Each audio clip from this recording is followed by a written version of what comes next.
Okay, तो अगर तुम इनोसेंट हो, तुमको कोई आइडिया नहीं कि क्या हुआ, तो एकदम नॉन स्पॉइलर क्विकी मैं एक्सप्लेन कर देता हूँ कि जुजुत्सु काइसेन की जो मांगा है ना, उसका चैप्टर नंबर 236 को लेके काफी बवाल चल रहा है पूरे इंटरनेट के ऊपर, क्योंकि कांड हो गया है और वो इतना बड़ा कांड है ना कि लोग अपने आप को होल्ड नहीं कर पा रहे उस चीज को शेयर करने से। जबरदस्ती भाई टैग करके बता रहे, रील्स बना रहे, सब तरफ फैल चुकी है आग। पिछले 2-3 दिन से everywhere I go I see his face and only face.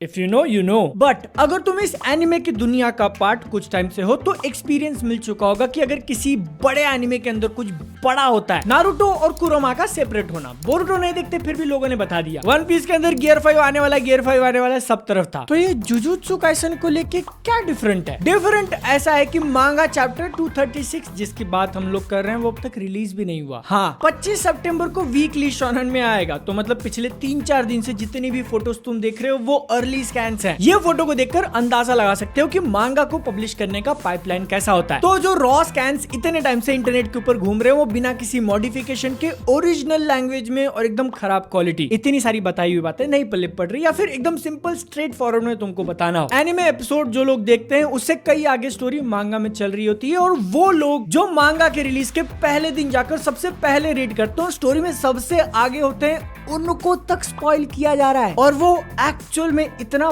बड़ा स्पॉइलर है ना कि इंसान का सिर्फ मूड नहीं खराब करेगा बल्कि झगड़े करवा सकता है। इसीलिए अगर तुम मासूम जान अब तक सेफ हो, नहीं पता किसकी बात हो रही है, तो don't go looking for answers. इस वीडियो के कमेंट सेक्शन में तो बिल्कुल मत जाना, क्योंकि अभी इसका सीजन 2 चल रहा है और जो स्टोरी मांगा की स्पॉइल करी जा रही है वो प्रोबेबली 4 या 5 में होगा, जिसके बारे में अब जाके हम बात करेंगे। तो स्पॉइलर वार्निंग मैंने दे दी, अब मेरे से नहीं रोका जाएगा भाई। Gojo is dead, is fucking dead. Leaked photo जब मैंने देखा ना कि जमीन पे उसका आधा बॉडी पड़ा हुआ है, आंखों में जान नहीं है, 2 सेकंड के लिए मैं ऐसा, ओह, मेरा ऐसा रिएक्शन निकलना मुझे खुद को शॉकिंग लगा, क्योंकि कुछ टाइम पहले मैंने ट्वीट किया था, सुकुना गोजो की फाइट चल रही थी और उसके आसपास जो बाकी की स्टोरी है उसको एनालाइज करने के बाद मैंने बोला कि इसके अंदर गोजो जीतेगा तो नहीं, आइदर ये मैच टाई होगा या फिर गोजो हार जाएगा, लेकिन ऐसा हारेगा नहीं सोचा था, नेवर। ऐसा मुझे क्यों लग रहा था, उसके पीछे काफी सिंपल और कॉमन सेंस वाले रीजन है कि इस शो का मेन कैरेक्टर है यूजी इतादोरी, गोजो सातोरू नहीं। और अब तक की स्टोरी में 2 सबसे बड़े विलन जो अपने सामने थे,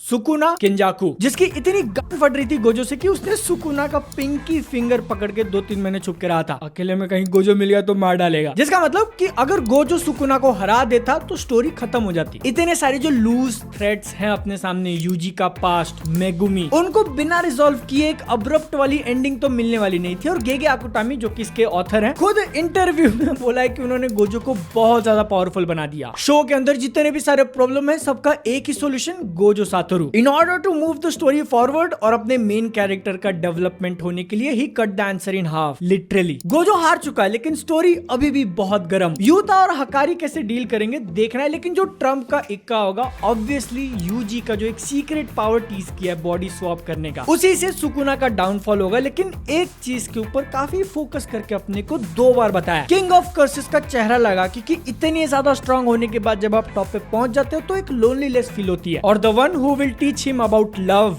इज, मेरे को थोड़ी पता भाई, लेकिन सुकुना जाएगा तो वो प्यार की शक्ति से, आयरन जिसको बोलते हैं ना, वो हुआ है बहुत बड़ा वाला, और इतनी अच्छी तरीके से कोई प्लान भी कर सकता था, आई डोंट नो। लेकिन तुम सोच के देखो कि गोजो का मरना ये एक बहुत बड़ा वर्ल्ड चेंजिंग इवेंट है, इस हफ्ते हुआ मांगा के अंदर, और वहीं पे दूसरी तरफ एनिमे के अंदर जो पहला वर्ल्ड चेंजिंग इवेंट था कि गोजो सातोरू का सील होना। व्हाट आर दी ऑड्स कि दोनों चीजें एक ही टाइम पे हो रही हैं। एक तरफ मांगा वाले सदमे में गोजो सातोरू को लेके, और दूसरी तरफ एनिमे ओनलीज शॉक में कि गोजो सातोरू को लेके। सीजन 2 एपिसोड नंबर 9 ड्रॉप हुआ and it is totally a banger, bang bang bang. जिस तरीके से गोजो की मैड कर देने वाली पावर्स दिखाई हैं, एक तरफ वो मॉन्स्टर से लड़ रहा है लेकिन बीच बीच में लग रहा है कि वो कहीं खुद भी तो एक मॉन्स्टर नहीं है। Bro literally killed Hanami just by walking towards him. और इसके बाद एक और बड़ा वाला कूल मोमेंट जिसमें वो डोमेन एक्सपांशन करता है कितना था 2/10 ऑफ अ सेकंड। इसके बैकग्राउंड में जैज वाला म्यूजिक लगाने का डिसीजन काफी सही था, क्योंकि वो सुनने में देखने में कूल तो लगता ही है, बट वो म्यूजिक का एक ऐसा फॉर्म है जिसके अंदर ऑन द स्पॉट मेलोडीज बनानी होती है, जैसे प्ले कर रहा है। ठीक जैसे ही गोजो के सामने सिचुएशन फेंके जा रहे तो वो ऐसे करके सॉल्यूशन निकाल रहा है और सबके निकाल भी देता है, लेकिन आउट ऑफ सिलेबस